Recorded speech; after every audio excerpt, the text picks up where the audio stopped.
যুদ্ধ মানেই শুধু অস্ত্র নয়, যুদ্ধ মানে বুদ্ধি, কৌশল আর পরিকল্পনা। আজ থেকে হাজার হাজার বছর আগে, যখন আধুনিক প্রযুক্তি ছিল না, তখনও ভারতীয় রণকৌশল ছিল এতটাই উন্নত যে তা আজকের সামরিক বিজ্ঞানকেও বিস্মিত করে।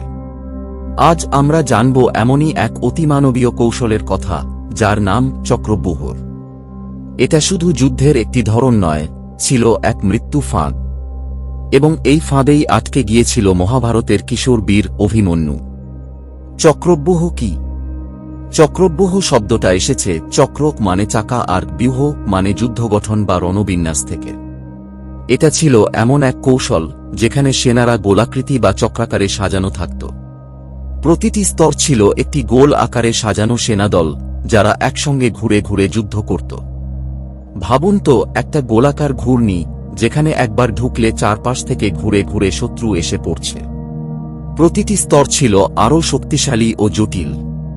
ফলে একজন সৈন্য যদি ঢুকেও পড়ে, তাহলে তাকে একের পর এক স্তর ভেঙে যেতে হয়, আর বের হওয়া প্রায় অসম্ভব হয়ে দাঁড়ায়।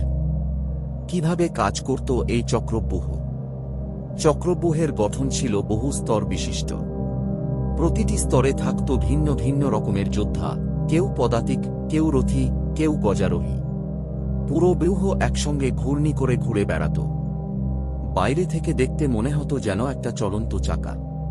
কোনো শত্রু যদি প্রবেশ করে, তাহলে ভিতরের স্তরগুলো ঘুরে ঘুরে তাকে বিভ্রান্ত করত, বিক্ষিপ্ত করত আর ধীরে ধীরে চারদিক থেকে ঘিরে ধরত।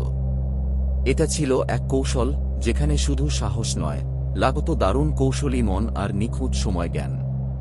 চক্রব্যূহের ডিফেন্সের বিজ্ঞান কি ছিল? চক্রব্যূহ আসলে এক ধরনের ডাইনামিক ডিফেন্স সিস্টেম। এই কৌশলের সবচেয়ে বড় বৈশিষ্ট্য ছিল এর গতি ও পরিবর্তনশীলতা। যোদ্ধারা স্থির থাকত না, তারা ঘুরে ঘুরে নিজেদের অবস্থান বদলাত, যাতে শত্রু বুঝতে না পারে কোথা থেকে আঘাত আসছে।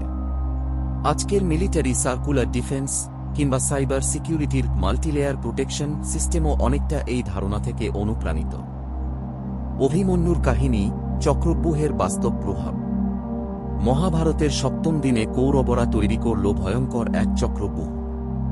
অর্জুন তখন ব্যস্ত ছিলেন অন্যদিকে, তাই পাণ্ডবপক্ষ চাপে পড়ে। ঠিক সেই সময় কিশোর অভিমন্যু বলে উঠল, আমি চক্রব্যূহে ঢুকতে জানি। কিন্তু সে জানত না বের হওয়ার কৌশল।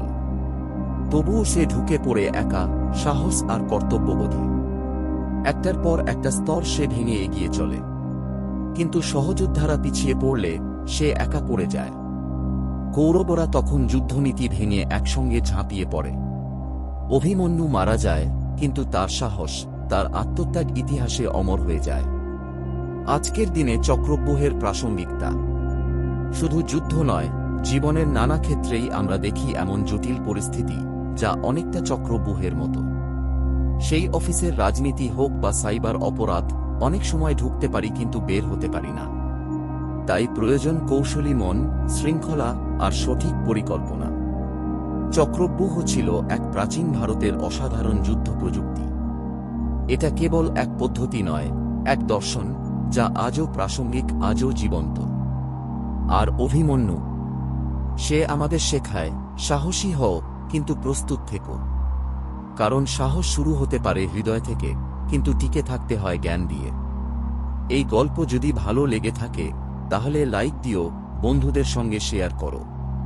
কমেন্টে লিখে জানাও, তুমি কখনো এমন কোনো চক্রব্যূহ পরিস্থিতিতে পড়েছিলে কিনা।